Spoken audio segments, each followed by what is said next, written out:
Okay, so here we are, Camp Glory.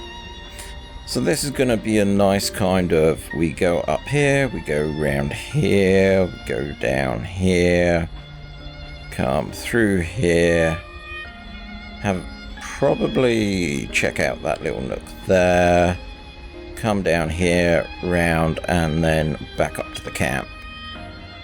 So yeah, we have a direction to be going in.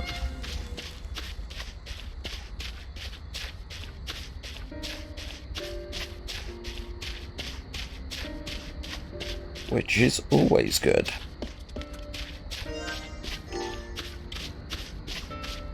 Yet again, destination unknown. There's only one bit of this section that I do know, and I will explain that when we get there. But as you can see, follows the same idea that they've established in the last two regions that we've gone through. And there it is again. Oh no, that isn't a grate into the underground. The things that I keep seeing all over the place. Oh, if we keep just checking it, that nook on the map looked like it might have a cave.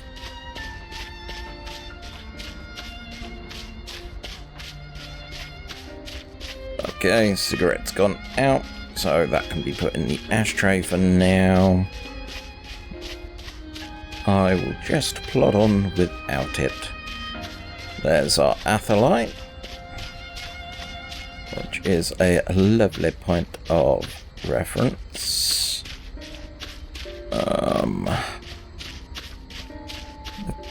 Could be. It's kind of... no, I don't think that will be anything up the top there. Let's just carry on with our initial plan of exploration of this area. So yeah, this looks like it's just a crevice, ravine. Pick whichever you want between two mountains. So you have got a mini mountain in the middle.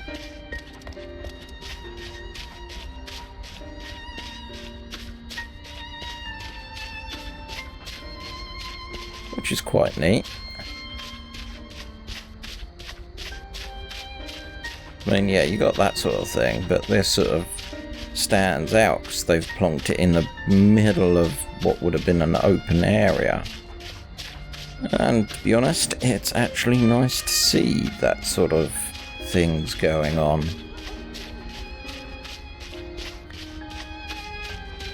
Let's keep going. Yes, we're coming up to the nice big lake.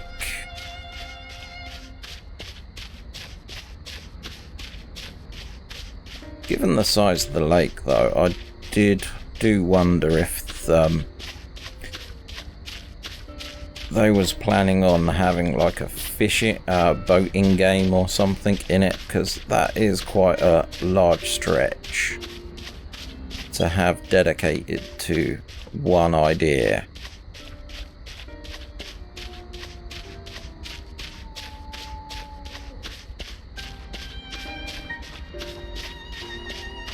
Like I say, this game had, well, this version of the game had a lot of promise just because of how big it was. And that's kind of one of the criticisms, is because it was so big, they cut corners on generating the maps and used a copy and paste design idea with rotation involved, just to try and, well, I can understand why they did it on a tech level, because if you individually sculpted this thing, it would be a nightmare on a polygon count Whilst if you use a structure that follows a template, as to say, you always know how many that template has in it, polygons and of the like. So you can kind of control. At any one time, you'll know exactly how much polygonage is on the map, because they probably adhered to an entire idea of only put so many of the terrain artifacts or terrain pieces together in a fixed location, and by following that method they is actually able to keep the map size quite sensible, I think. Can I peek over to see the other light? No, damn you.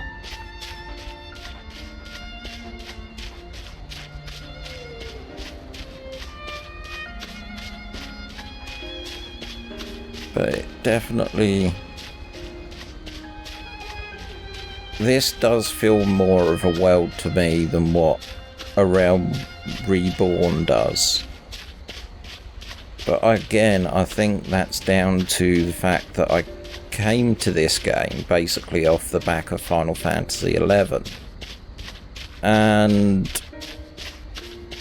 Final Fantasy XI employed some of the same ideas and tactics in regards to shaping their worlds.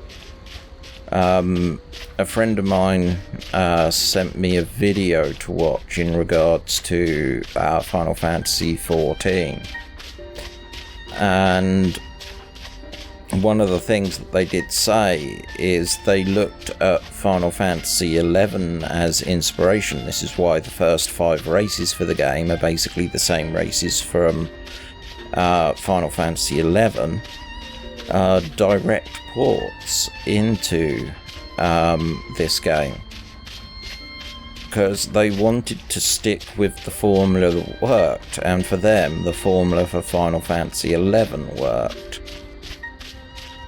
It's just their idea for generating the terrain didn't. When you go, because you've got to remember, Final Fantasy XI was like the first MMO ever to be released on the PlayStation 2, and then it was ported to the PC. So the game kind of was designed in 480p resolution, maybe at a push if you could get the PS2 to deal with it, 720, but and that would be through component, but again the hardware may not have been able to do it at that point. That's what I've been looking for. This should take me to a town, which I'm hoping hasn't got a gate in it.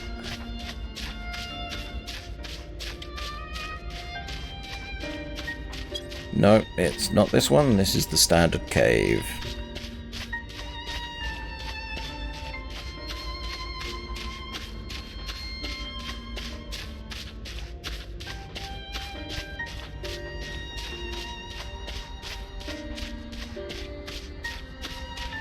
Definitely interesting.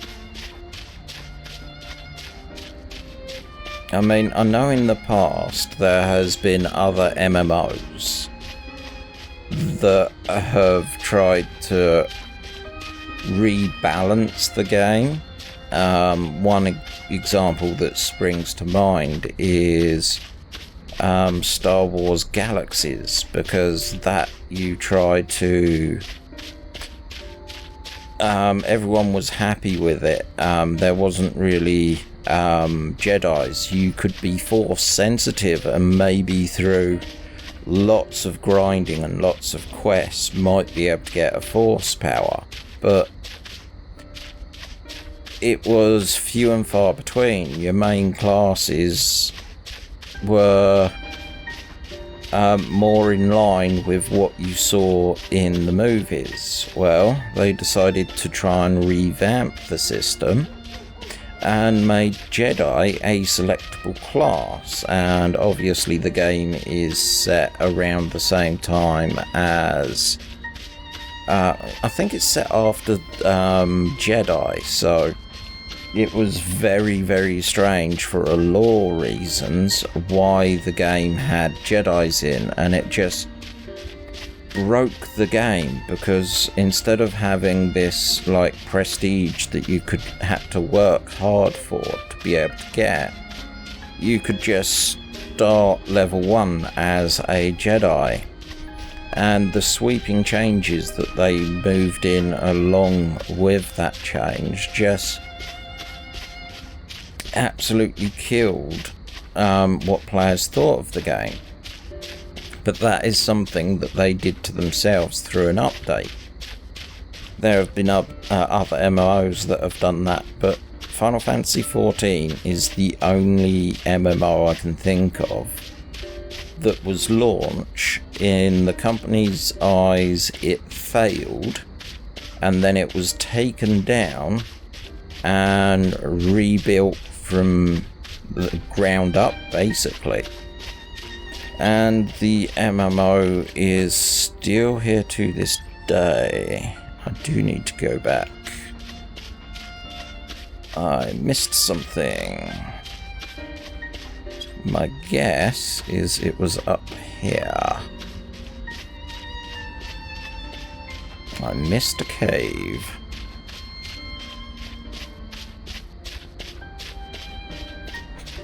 Okay, so we're here.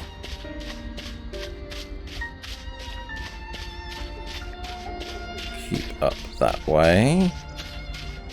Get to about here. Through the trees. Up and into this little nook. There's the cave. I know where I'm going. And it is interesting.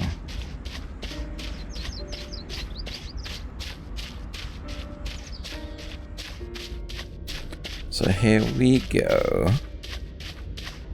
This one's not a cave, it's more a tunnel. Because it connects the region to the town that's on the map. And the reason that this location springs in my mind is because the main story for 1.23 did end up pushing you in this direction for a very specific reason. As I said earlier, just like in 2.0, you had to fight avatars, and the first two, Ifrit and Titan, and then you had this one, which was Garuda, and this was basically where you had to go to initiate the encounter, because this town was, if I remember in the story, was getting attacked. And obviously, with all these sort of structures, having wind here would be a bad thing. So you basically end up going onto a battlefield, and that's where you encountered Garuda. This is quite a nice little location. It's unique in its design and its style. I mean, windmill, so neat. Admittedly, it's using a base of another structure, but it is still there. And this is one of the locations that you would have to visit. You would have to battle here. Let's keep going. But I don't think this goes anywhere. You're a cave, aren't you?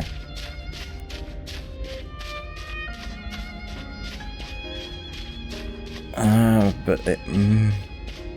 Okay, so we've got a funny great thing here. So let's head back out.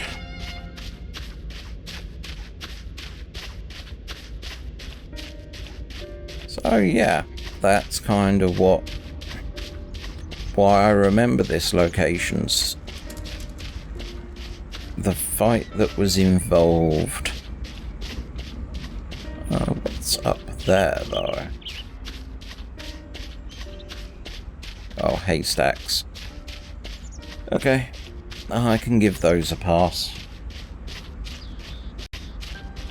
Let's keep checking.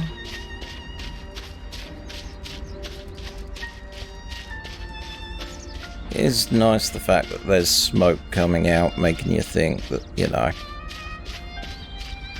the village is populated, but it isn't.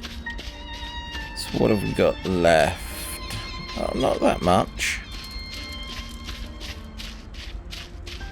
Doing quite well on this little jaunt of mine. And this section of the map is... yeah. Sorry about that. Kinda noticed that the stream died pretty much exactly at the moment that it started happening, so I've been able to reinitialize and we are back to it. Yeah, that's where we are, heading into the tunnel.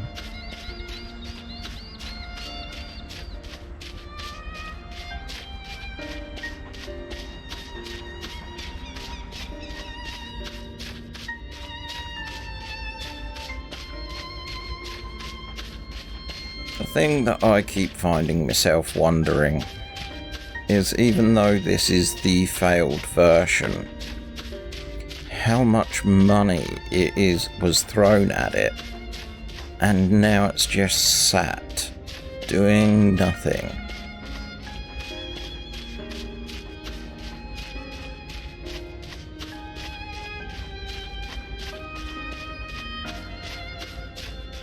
It is such a shame.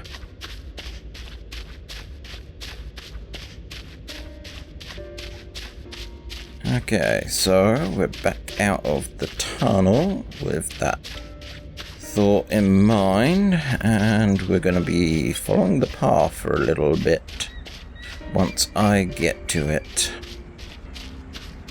That way. That way.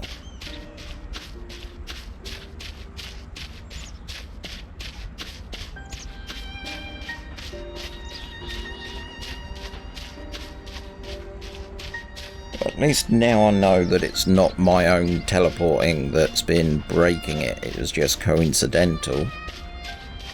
Because I was just a running. So that's that myth busted. Let's yes, we are on the right bearing. Want to head toward that gap right there. Probably, as this is a little section, probably going to fast forward through a bit of this because it's going to be things we've seen before.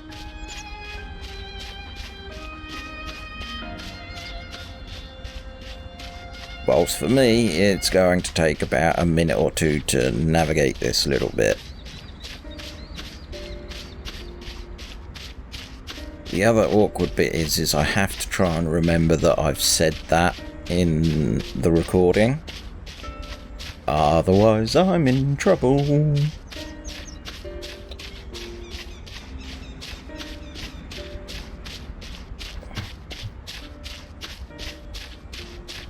Right, so head up here. I'm so glad that I keep glancing over at the recording software just to make sure it's still doing what it should be doing. And not eating itself like it just did. I hope I haven't No, I haven't put myself in a really bad place. Nope. Yes, we can go that way. We'll check out the ranch on the way back round. Primary focus is going to be getting onto the path and following that.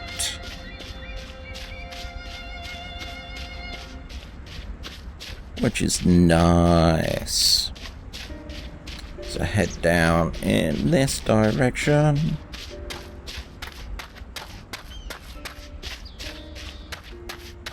Does that look like structures at the top of that cliff? Because the one thing that they say is nature doesn't have angles.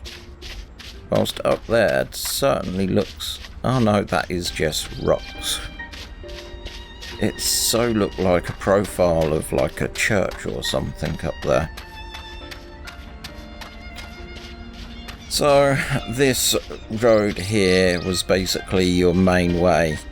The pure reason that this was on here was to be a simple guide for people that come out of the Black Shroud.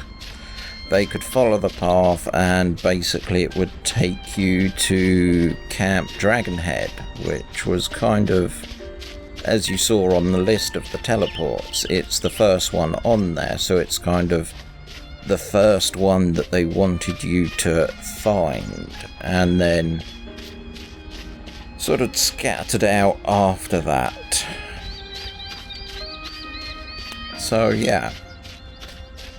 This road will basically lead you back to the Black Shroud, but obviously in this version, actual proper region transitions are not working properly, so I think we'll go a little bit more down the road, just to have a look what's behind this rock. Probably up there will be a good point to survey the area, to see if there's any reason to go any further back. But I don't think there is. It's just gonna, yeah, descend and then take you into the shroud. So with that said, we can actually move on and head toward the lake again. Well, a different lake this time. This map, they did like putting a wide range of things. You got the areas with bridges, with deep valleys. You've got quite a few water bits. You got quite a few structures dotted around the place. You haven't got anywhere that you can go down into because the locations on this map was instant dungeons, because when the dev team changed hands, the story hadn't been finished yet, which is how come they was able to do what they did with the story. So I think with that in mind, the underground areas in this map, rather than being like Lenorska, where you could go down into them, they just shut those bits off and said, oh no, we're not letting you go in there. That's now going to be just converted straight over to a dungeon. Which is good, because, you know, at least I haven't got a previous thing that I compare it to, whilst Shilasheshka and Tam Tuk Tuk, I kind of have experience with those, and Copperbell Mines, just due to the way that this worked. Is that actually a way up? No, that isn't. I was right to be going in this direction. I'm going mad.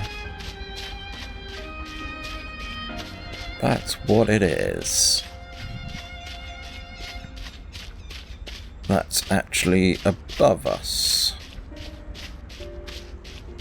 So let's get back on track, which is going to be roughly following the road, only I'm going to keep to the high ground. Because I always like that lyric from Market Square Heroes.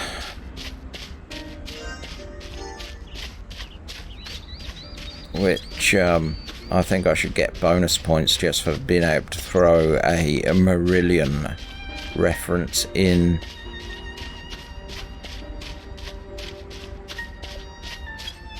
Because that is very hard work to do.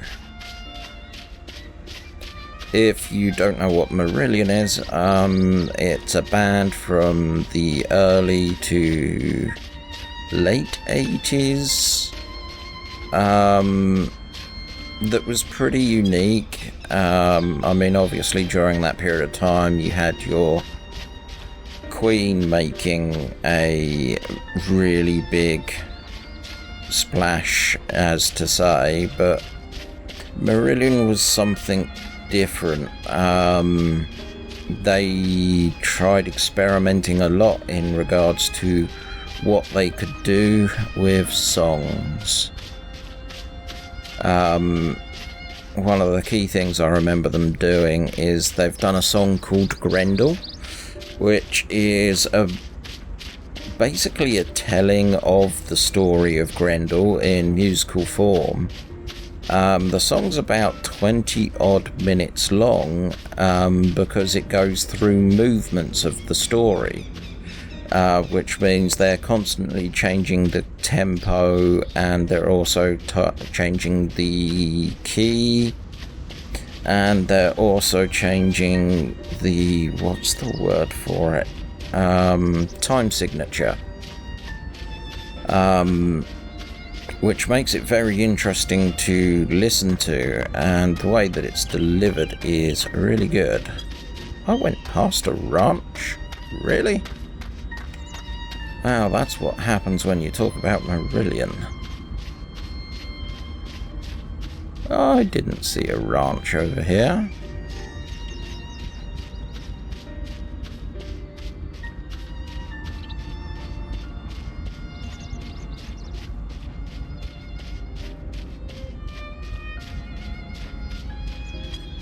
Okay, so I'm practically on top of whatever it says is here. It's not up there.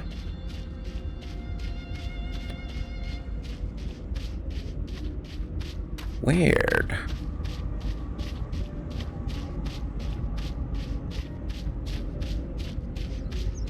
Okay, stepping off that idea. Okay, so if we got to do it that way, probably the best idea is to follow the road. And obviously this road is going to be leading up to the first bridge that I showed you. Again, I don't think I'm going to go all the way, just because it is basically just a transition area, so there won't be any real unique features. So just gonna turn around right now and start heading south,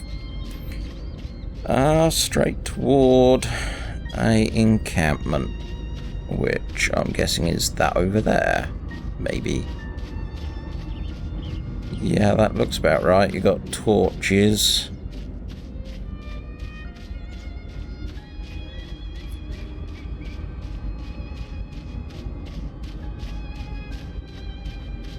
Yeah, that looks about right for a little encampment.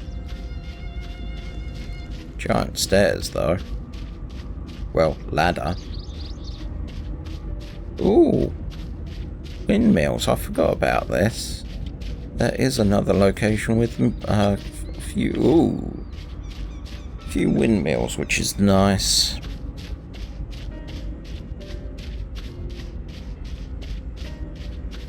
I think this bit reminds me of a Concert Highlands in Final Fantasy XI, which was a level 10 through to 20 area, and that had a hill on it that had lots of windmills going down. So I think this section here kind of pays homage to what they did in that game. But again, it's quite a nice visual change to see, even though that they're probably all four exactly the same. But what can you do? I mean, if you look at any game now, you can levy at it the entire argument that it follows a copy and paste design in some area of their game, just because it is so common and easy to do, to be able to produce things quickly and efficiently. It's like a lot of the game engines now have like a decal system that you can apply to objects. So even though the objects look like that they've been stickered up and worn uniquely, it's just the same decal over and over, in different locations where you wouldn't expect. It's like Digital Foundry did a video in regards to the technology that they used in Doom Eternal, and they showed you what assets looked like without any of the decal work that they put on, and it does look very simple. A lot of the interesting effects that you're seeing on items that make them look worn or damaged, it's all just clever textures at work to try and make that same object that they've used many times over, just in a different way. The only difference here is they wasn't able to disguise it as well in regards to what they was doing. And that's why everyone took objection. Considering the visual quality of the character and things like that, it made where they took shortcuts stand out so much more.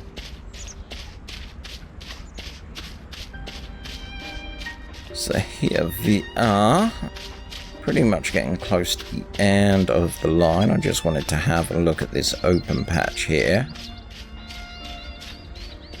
Oh, there is an airship landing point. That actually seems quite apt for what I'm about to do. But yeah, that'll be this region pretty much done. So, next one will be lakes, couple lakes. So yeah, take it there.